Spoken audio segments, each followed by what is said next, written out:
തലമുറകൾക്കെന്നും അവകാശം. യേശുവിൻ ബലിയുടെ യോഗ്യതയാലെ ബന്ധനത്തിൽ നിന്നും വിടുതൽ. ഈശോ മിശിഹായിക്ക് സ്തുതിയായിരിക്കട്ടെ. എൻ്റെ പ്രിയപ്പെട്ടവരെ, ഫ്രീഡം പ്രയറില് ശുശ്രൂഷയിൽ പങ്കെടുത്തുകൊണ്ടിരിക്കുന്ന എല്ലാ പ്രിയപ്പെട്ടവർക്കും ഈശോയുടെ നാമത്തിൽ നല്ലൊരു ദിവസം ആശംസിക്കുന്നു. ഈ കഴിഞ്ഞ ദിവസങ്ങളിൽ പലർക്കും കൃത്യം 5 മണിക്ക് ഈ ശുശ്രൂഷയിൽ പങ്കെടുക്കാൻ സാധിച്ചില്ല എന്ന് പറഞ്ഞ് എനിക്ക് മെസ്സേജ് അയച്ചിട്ടുണ്ടായിരുന്നു. അതുപോലെ ഫോണിലൊക്കെ പലരും വിളിച്ച് പറയുകയുണ്ടായി. അതിന് കാരണം യൂട്യൂബിൽ നിന്നും കൃത്യമായിട്ട് നോട്ടിഫിക്കേഷൻ വരുന്നില്ല എന്നുള്ളതാണ്. 5 മണിക്ക് തന്നെ യൂട്യൂബിൽ അവൈലബിൾ ആണ്. സക്കറിയാസ് മിഷൻ, ഇവിടെ എഴുതിയിരിക്കുന്ന ഈ സക്കറിയാസ് മിഷൻ എന്ന് യൂട്യൂബിൽ അടിച്ചു കഴിഞ്ഞാൽ ഈ ചാനലിലേക്ക് നിങ്ങൾക്ക് വരാം. അവിടെ തീർച്ചയായും 5 മണിക്ക് ഈ വീഡിയോ അവിടെ ഉണ്ടായിരിക്കും, ഈ ശുശ്രൂഷ അവിടെ ഉണ്ടായിരിക്കും. 5 മണിക്ക് തന്നെ സ്റ്റാർട്ട് ചെയ്യുന്നുണ്ട്. പക്ഷെ നോട്ടിഫിക്കേഷൻ നിങ്ങൾക്ക് ലഭിക്കുന്നില്ല. അതിന്റെ കാരണം എന്താണെന്ന് അറിയില്ല. അതുമാത്രമല്ല, വാട്സാപ്പിൽ ഞങ്ങൾക്ക് മെസ്സേജ് അയച്ചവർക്കെല്ലാം വാട്സാപ്പിലൂടെ ലിങ്ക് അയച്ചു കൊടുക്കുന്നുണ്ട്. അത് 5 മണിക്ക് അയച്ചു കൊടുത്ത് വരുമ്പോഴേക്കും എല്ലാവർക്കും അയച്ച് വരുമ്പോഴത്തേക്കും സമയം 5-5:30 ആകുന്നുണ്ട്. അതുകൊണ്ട് 5 മണിക്ക് തന്നെ കൂടുന്ന എല്ലാ പ്രിയപ്പെട്ടവരും നോട്ടിഫിക്കേഷൻ നിങ്ങൾക്ക് ലഭിക്കുന്നില്ലെങ്കിൽ സക്കറിയാസ് മിഷൻ എന്ന ഈ ചാനലിലേക്ക് കയറിയാൽ അവിടെ നിങ്ങൾക്ക് വീഡിയോ കാണുവാനായിട്ട് തീർച്ചയായിട്ടും സാധിക്കും. 5 മണിക്ക് തന്നെ ഈ ശുശ്രൂഷയിൽ പങ്കെടുക്കാം. സാധിക്കാത്തവര് ദിവസത്തിന്റെ ഏതെങ്കിലും സമയം ഈ ശുശ്രൂഷയിൽ ആത്മാർത്ഥമായിട്ട് നവംബർ 30 വരെ അത് മുടങ്ങാതെ അതിൽ പങ്കെടുത്ത് അനുഗ്രഹം നേടുക. തീർച്ചയായും നിങ്ങളെ ഒരു വിധത്തിൽ അല്ലെങ്കിൽ മറ്റൊരു വിധത്തിൽ കർത്താവ് നിങ്ങളുടെ ആത്മീയ ജീവിതത്തെയും നിങ്ങളുടെ ഭൗതിക ജീവിതത്തെയും അതുപോലെ നിങ്ങളുടെ മരിച്ചവരുടെ ആത്മാക്കളെയും ഈശോ അനുഗ്രഹിക്കും. ഈശോ നിങ്ങളുടെ വ്യത്യസ്തമായ തടസ്സങ്ങൾ, മുന്നോട്ടുള്ള ജീവിതത്തിന്റെ വഴികളിലെ വ്യത്യസ്തങ്ങളായ തടസ്സങ്ങളെ എടുത്തു മാറ്റും. വിശ്വാസത്തോടുകൂടി ഈ ശുശ്രൂഷയിൽ നമുക്ക് പങ്കെടുക്കാം. ഇന്ന് നമ്മൾ ധ്യാനിക്കുന്നത് വിശുദ്ധ മത്തായിയുടെ സുവിശേഷം 8-ാം അധ്യായം 10-ാം വാക്യത്തിൽ ഈശോ ഇപ്രകാരം പറയുകയാണ്. യേശു ഇത് കേട്ട് ആശ്ചര്യപ്പെട്ട് തന്നെ അനുഗമിച്ചിരുന്നവരോട് പറഞ്ഞു, സത്യമായി ഞാൻ നിങ്ങളോട് പറയുന്നു, ഇതുപോലുള്ള വിശ്വാസം ഇസ്രായേലിൽ ഒരുവനിൽ പോലും ഞാൻ കണ്ടിട്ടില്ല. പ്രിയപ്പെട്ടവരെ, ഇവിടെ ശതാധിപനായ മനുഷ്യൻ ഈശോയോട് വന്ന് തന്റെ ഭൃത്യനെ സുഖപ്പെടുത്തണമെന്ന് പറയുന്ന ആ ഒരു ഭാഗമാണ്. നിങ്ങൾക്കത് മനസ്സിലായിട്ടുണ്ടാകും. അവിടെ വചനം പറയുന്ന ഈശോ ഇത് കേട്ട് ആശ്ചര്യപ്പെട്ടു. എന്നിട്ട് ഈശോ പറയാണ്, ഇതുപോലൊരു വിശ്വാസം ഇസ്രായേലിൽ എവിടെയും ഞാൻ കണ്ടിട്ടില്ല, ഇസ്രായേലിൽ ഒരുവനിൽ പോലും ഞാൻ കണ്ടിട്ടില്ല എന്ന്. ദൈവത്തിന്റെ സ്വന്തം ജനമായ ഇസ്രായേലിൽ ഇതുപോലൊരു വിശ്വാസം കണ്ടിട്ടില്ല. അത്രമാത്രം വലിയൊരു വിശ്വാസം ഈ ശതാധിപനിൽ ഈശോ കാണുകയാണ്. നിങ്ങൾക്ക് ഈശോ അത് പറയുമ്പോൾ ഒരു വ്യക്തിയെ മുഴുവനായി അറിയാം. അവന്റെ ആത്മാവും മനസ്സും ശരീരവും ഏതവസ്ഥയിലാണെന്ന് അറിയാം. അവന്റെ ഹൃദയ വികാരങ്ങൾ അറിയുന്ന, അന്തർഗതങ്ങൾ അറിയുന്ന സർവശക്തനായ ദൈവം ആശ്ചര്യപ്പെട്ടു എന്ന് പറയുമ്പോൾ ആ വിശ്വാസം എത്രമാത്രം ആഴമുള്ള വിശ്വാസമായിരിക്കും. വീണ്ടും വിശുദ്ധ മത്തായിയുടെ സുവിശേഷം 9-ാം അധ്യായം 2-ാം വാക്യത്തില് മറ്റൊരു സംഭവം നമ്മൾ കാണുന്നു. അവർ ഒരു തളർവാദ രോഗിയെ ശയ്യയോടെ അവന്റെ അടുക്കൽ കൊണ്ടുവന്നു. അവരുടെ വിശ്വാസം കണ്ട് അവൻ തളർവാദ രോഗിയോട് അരുളി ചെയ്തു, മകനെ, ധൈര്യമായിരിക്കുക, നിന്റെ പാപങ്ങൾ ക്ഷമിക്കപ്പെട്ടിരിക്കുന്നു. ഈശോ ഇവിടെ ആ തളർവാദ രോഗിയോട്, മകനെ, ധൈര്യമായിരിക്കുക, നിന്റെ പാപങ്ങൾ ക്ഷമിക്കപ്പെട്ടിരിക്കുന്നു എന്ന് പറയാൻ കാരണം എന്താണ്? അവരുടെ വിശ്വാസം കണ്ട്. അപ്പൊ ആ ശയ്യയോടെ ആ രോഗിയെ, ആ കട്ടിലോടെ ആ രോഗിയെ എടുത്തുകൊണ്ട് വന്നവർ അവരുടെ ഉള്ളിലുള്ള വിശ്വാസത്തിന്റെ ദൃഢത, ആഴം കൃത്യമായി കണ്ടിട്ടാണ് ഈശോ പറയാണ്, നിന്റെ പാപങ്ങൾ ക്ഷമിക്കപ്പെട്ടു. നോക്കുക, എടുത്തോണ്ട് വന്നവരുടെ വിശ്വാസത്താൽ രോഗിയായി മനുഷ്യന്റെ പാപങ്ങൾ ക്ഷമിക്കപ്പെടുന്നു. അങ്ങനെയാണെങ്കിൽ ശുദ്ധീകരണ സ്ഥലത്ത് കിടക്കുന്ന ആത്മാക്കളുടെ കടങ്ങളുടെ മോചനത്തിന് നമ്മുടെ വിശ്വാസം, നമ്മുടെ പ്രാർത്ഥന എത്രമാത്രം ഉപകരിക്കും. പ്രിയപ്പെട്ടവരെ, നമ്മൾ നടത്തുന്ന ഫ്രീഡം പ്രയറിലൂടെ ഈ 30 ദിവസം ആത്മാർത്ഥമായി പ്രാർത്ഥിക്കുമ്പോൾ, നിങ്ങളുടെ ഉള്ളിലുള്ള ഈ ശുശ്രൂഷയുമായി ബന്ധപ്പെട്ട് പ്രാർത്ഥിക്കുമ്പോൾ നിങ്ങളുടെ ഉള്ളിലുള്ള വിശ്വാസത്തിന്റെ ദൃഢതയും ആഴവും കർത്താവ് പരിശോധിക്കുന്നുണ്ട്, കർത്താവ് കാണുന്നുണ്ട്. വീണ്ടും വിശുദ്ധ മത്തായിയുടെ സുവിശേഷം 15-ാം അധ്യായം 28-ാം വാക്യത്തിൽ നമ്മളിങ്ങനെ വായിക്കുന്നു. യേശു പറഞ്ഞു, സ്ത്രീയെ, നിന്റെ വിശ്വാസം വലുതാണ്, നീ ആഗ്രഹിക്കുന്നത് പോലെ നിനക്ക് ഭവിക്കട്ടെ. ആ സമയം മുതൽ അവളുടെ പുത്രി സൗഖ്യമുള്ളവളായി മാറി. കണ്ടോ, ഇവിടെയും ഒരു സ്ത്രീ തന്റെ മകൾക്ക് സൗഖ്യം ലഭിക്കുന്നതിന് വേണ്ടി വന്ന് ഈശോയുടെ മുമ്പിൽ ഗണി യാചിക്കുന്ന ആ സംഭവമാണ് നമുക്ക് എല്ലാവർക്കും അറിയാം. അവിടെ ഈശോ പറയുന്ന ഒരു കാര്യമാണ് നിങ്ങൾ ശ്രദ്ധിക്കേണ്ടത്. നിന്റെ വിശ്വാസം വലുതാണ്. ഈശോയുടെ സർട്ടിഫിക്കറ്റ് കിട്ടുകയാണ് വിശ്വാസത്തിന്. നിന്റെ വിശ്വാസം വലുതാണ്. മനുഷ്യർ പറയുന്ന പോലെയല്ല. നമ്മുടെ ചില ആത്മീയമായ പെരുമാറ്റങ്ങളും രീതികളും പ്രാർത്ഥനകളും ആചാരങ്ങളും അനുഷ്ഠാനങ്ങളും കാണുമ്പോൾ പുള്ളിക്കാരൻ ഭയങ്കര പ്രാർത്ഥനക്കാരനാണ്, അല്ലെ അവള് ഭയങ്കര സ്പിരിച്വലാണ് എന്നൊക്കെ നമ്മൾ പറയുന്നത് പോലെ അല്ല ഈശോ പറയുന്നത്. നിന്റെ വിശ്വാസം വലുതാണെന്ന് പറയുമ്പോൾ ആ ഹൃദയത്തിന്റെ ആഴങ്ങളില് ഈ വിശ്വാസത്തിന് യാതൊരു ചഞ്ചലിപ്പുമില്ലെന്നും അത് എത്രമാത്രം വളർന്നിട്ടുണ്ടെന്നും നന്നായി മനസ്സിലാക്കിയിട്ട് ഈശോ പറയാണ്, നിന്റെ മകൾ സൗഖ്യം പ്രാപിച്ചിരിക്കുന്നു, നീ ആഗ്രഹിക്കുന്നത് പോലെ നിനക്ക് ഭവിക്കട്ടെ. ആ നിമിഷം തന്നെ ആ സ്ത്രീയുടെ പുത്രി സൗഖ്യം പ്രാപിച്ചു എന്നാണ് വചനത്തിൽ പറയുന്നത്. അതുകൊണ്ട് പ്രിയപ്പെട്ടവരെ, ഈ ശുശ്രൂഷയിൽ പങ്കെടുക്കുന്ന നമ്മുടെ വിശ്വാസത്തെ, ഞാൻ ഈ ശുശ്രൂഷയ്ക്കിടയിൽ ഒരു ദിവസം ഞാൻ പറഞ്ഞിരുന്നു, വിശ്വാസവും അനുതാപവും പ്രാർത്ഥനയ്ക്ക് വളരെ പ്രധാനപ്പെട്ടതാണെന്ന് പറഞ്ഞിരുന്നു. ഇന്ന് നമ്മൾ ഈ വിശ്വാസം ശരിക്കും എത്രത്തോളം വിശ്വാസത്തിന് ആഴമുണ്ട് എന്നൊന്ന് പരിശോധിക്കുവാനായിട്ട് പരിശുദ്ധാത്മാവ് പ്രേരിപ്പിക്കുകയാണ്. ഈ പറയുന്ന സന്ദേശങ്ങളൊന്നും നേരത്തെ എഴുതി ഒരുങ്ങിയതല്ല. ഓരോ ദിവസത്തിനും വേണ്ടി കർത്താവിനോട് പ്രാർത്ഥിക്കുമ്പോൾ കർത്താവ് പറയുന്നത്, ഇത് പറയാനായിട്ട് പ്രേരണ നൽകുന്നത് മാത്രം നിങ്ങളോട് പറയുകയാണ്. നമ്മുടെ വിശ്വാസത്തെ നമ്മൾ നന്നായിട്ട് പരിശോധിക്കണം. ശരിക്കും പറഞ്ഞാൽ വിശ്വാസം എന്നത് വളരുമ്പോൾ അത് സ്നേഹമായി മാറും. ഒരു വ്യക്തിയെ നമുക്ക് നല്ല വിശ്വാസമാണെങ്കിൽ ആ വ്യക്തിയോട് ഉള്ള ബന്ധം വളരും. ആ വ്യക്തിയോടുള്ള വിശ്വാസം സ്നേഹമായി മാറും. നമുക്കറിയാം, നമ്മുടെ മാതാപിതാക്കള്, നമ്മുടെ അപ്പനും അമ്മയും നമുക്ക് ജന്മം നൽകിയെന്ന് നമ്മൾ വിശ്വസിക്കുന്നു.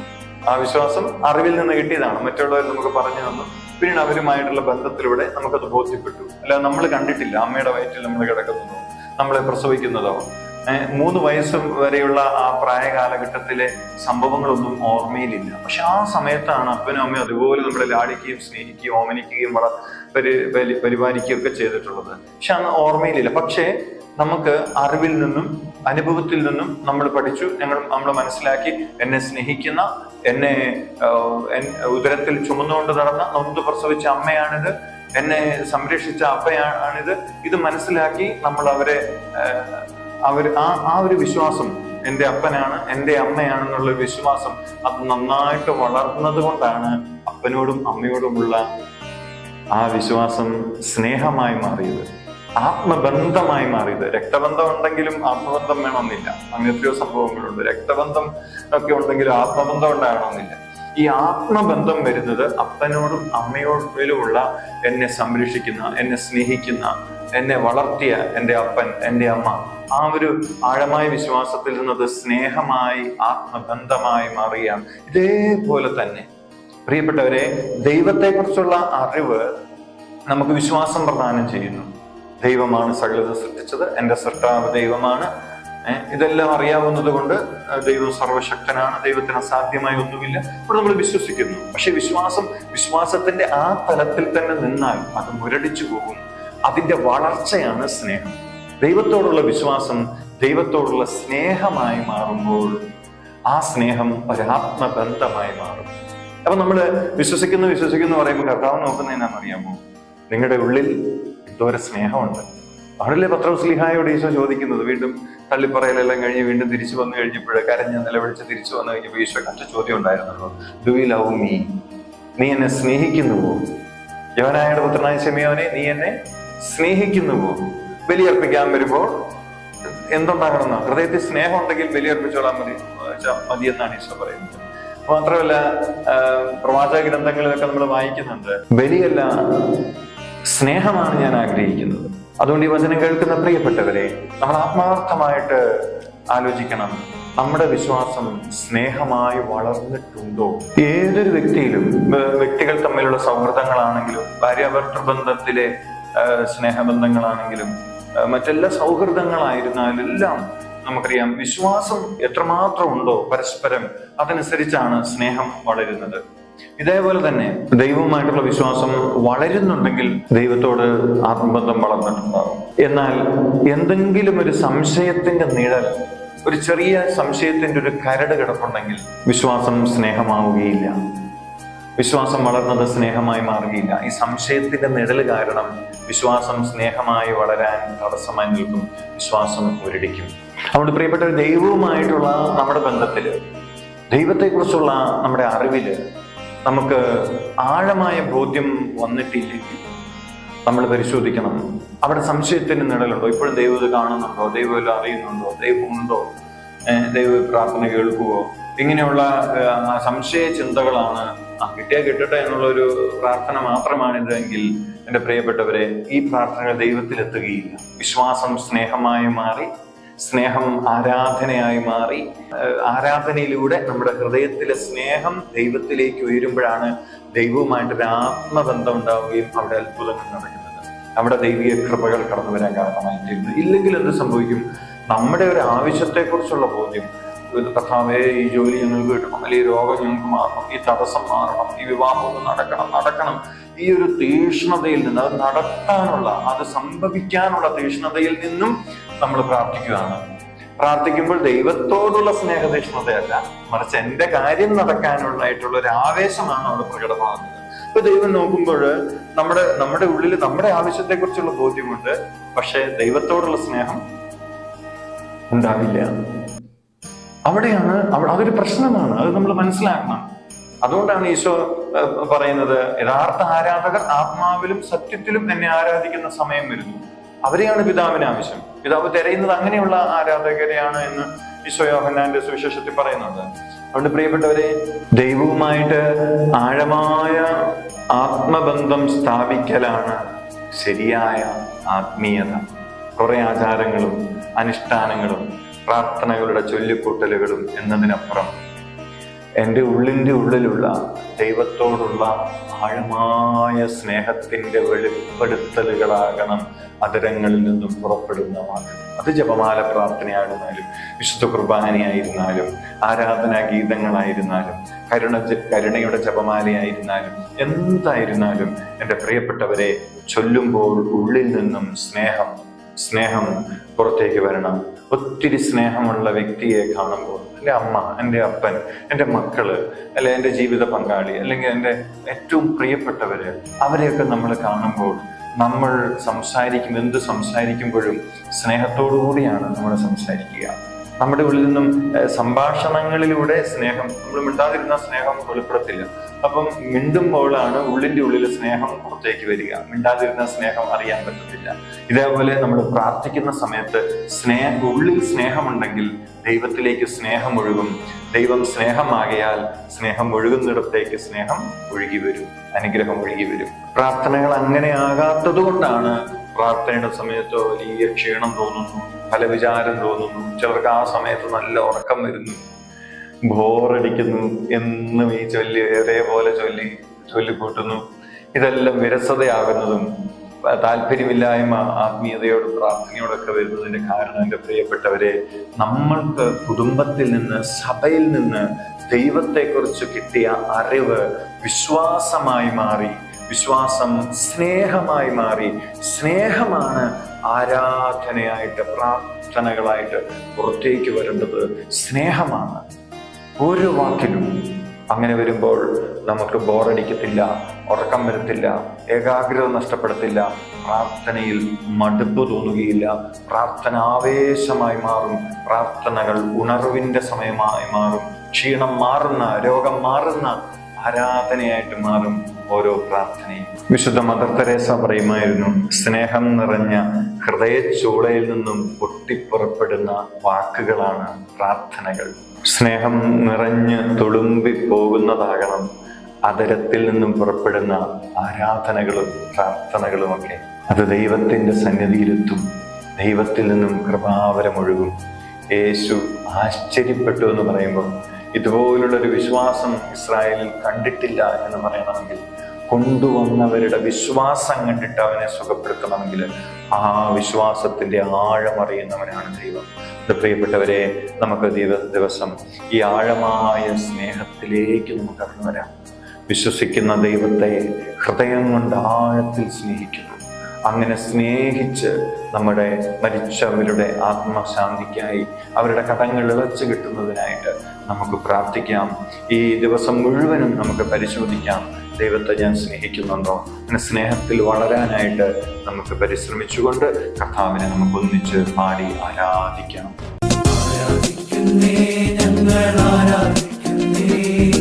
ആത്മനാഥനേശുവിനെ ആരാധിക്കുന്നേ, ആരാധിക്കുന്നേ ഞങ്ങൾ ആരാധിക്കുന്നേ, ആത്മാവിലും സത്യത്തിലും ആരാധിക്കുന്നേ.